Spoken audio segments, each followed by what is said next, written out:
The two options for racetrack redevelopment hinges on one open question: keep the current racetrack orientation or rotate it, which would make way for hundreds of new horse stalls and barns here along Belvedere Avenue. Both options have close to a $300 million price tag, under the $400 million already approved. Ready? 3, 2, 1. Oh, be careful, Paul. He won! Did I win?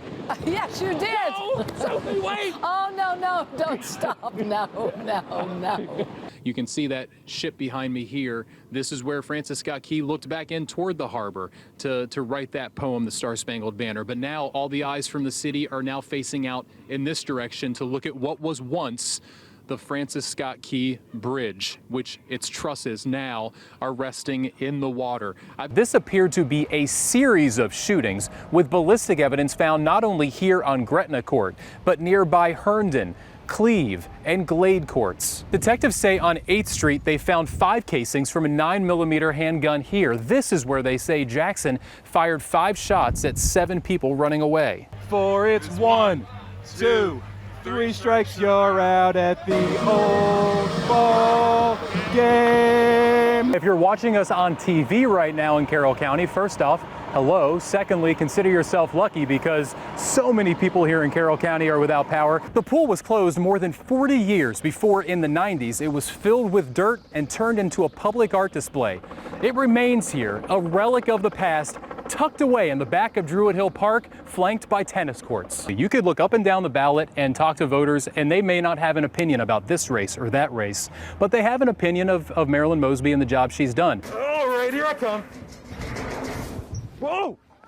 All right, so this is only phase 1, Rick and Nicole. Phase 2 will include more of the recreational area. We're talking soccer fields, exercise equipment, jogging paths, butterfly, bird garden, all that good stuff. For golfers, there are plenty of things about which to be excited when Eisenhower Golf Course reopens to the public Saturday, from tee to green. A huge piece of this project is the Howard Street Tunnel. It runs from here at Camden Yards next to the commuter rail more than 1.5 miles through the heart of the city, ending at Mount Royal Station. It's a single track tunnel built in the 1890s, and its current vertical clearance is 1.5 feet too short for double stacked trains. Early voting sites like this one here at North County High School will be open and ready for early voters October 26th. They also have a drop box here in the parking lot. The sun is down, Nicole, and things are getting weird not only here but across the city. We're in McKeldin Square, as is the disco bug.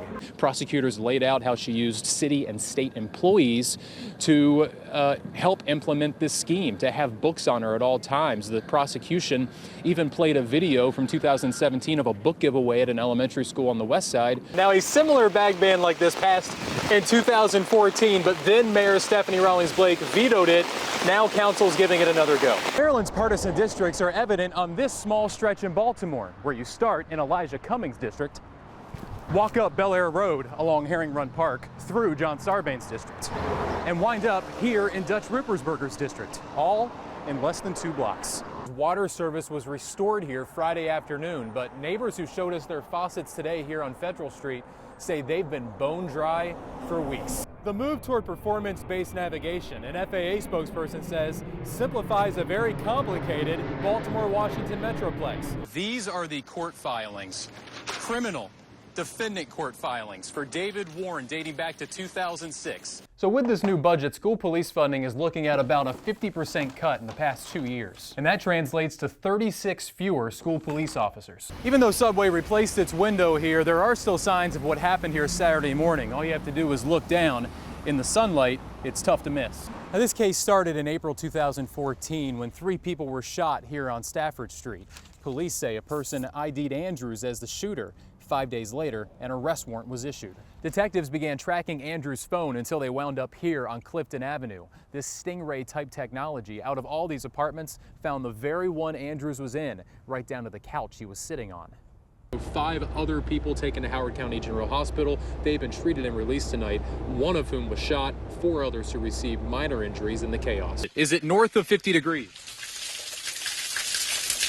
They'll also be using part of the $153 million on a piece of nearby land, also having to do with the harbor. Here, take a look. You see just beyond these rocks here is a bulldozer? Well, over the next 30 years, they'll be dredging from the Baltimore harbor and adding on to an existing car terminal. Here, the number of attendees is expected to be north of 9,000, and those types of numbers are far from weird. They're actually mainstream. I'm going to turn the spotlight on here. You see that tree right there?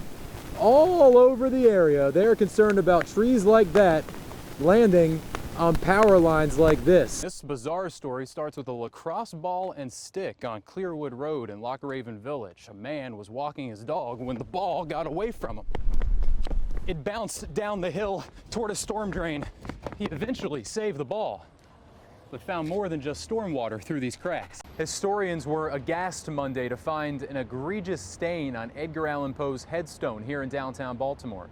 By some buffoon's volition, they put a hyper-obtrusive red marking on his headstone, and it adduced a conundrum in an already near decrepit historical site. The only light on this block is being lit by our TV lights. If we cut them, the whole neighborhood is lit by moonlight. Now, Ken bought these last week for a mere $3 a box. That means as they're currently listed on eBay, they're going for $400 a box.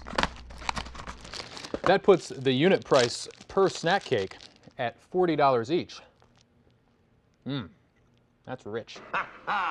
Hostess Twinkies. It took a man, an off-duty Fort Myers police officer, to finally notice two children here in the back seat. He said they were both soaked in sweat. This lid wound up a couple houses down. We know that because this person was lucky enough to put their name and address on it. So we're going to go ahead and return that to them after the live shot's done. Detectives knew the calls were made from right here in Lehigh Acres by tracing them to a cell phone tower right here on Ansel Avenue. That led them right to their suspect. And listen at home to just how dry these conditions are. This is a regular palm right here. I'm just going to wring it out like a towel. Do you hear that? All this was what firefighters were dealing with. He feels slighted, and so do his Mountaineer teammates. After all, they are the team going for a 10-win season. The more people that live in the city means more tax revenue. It can also drive census figures. It's everyone's hope that some aesthetic changes like new lighting and bike paths here in the Old Man Corridor can bring more people downtown, filling storefronts and changing everyone's image of downtown Huntington. Now, as for us other sports fans out there who might not like the Bears or the Colts, well, as the old saying goes, there's always next year. Well, the Marshall community is doing its part to aid the hurricane victims. This is not your average report card. It grades Division I schools in their hiring process.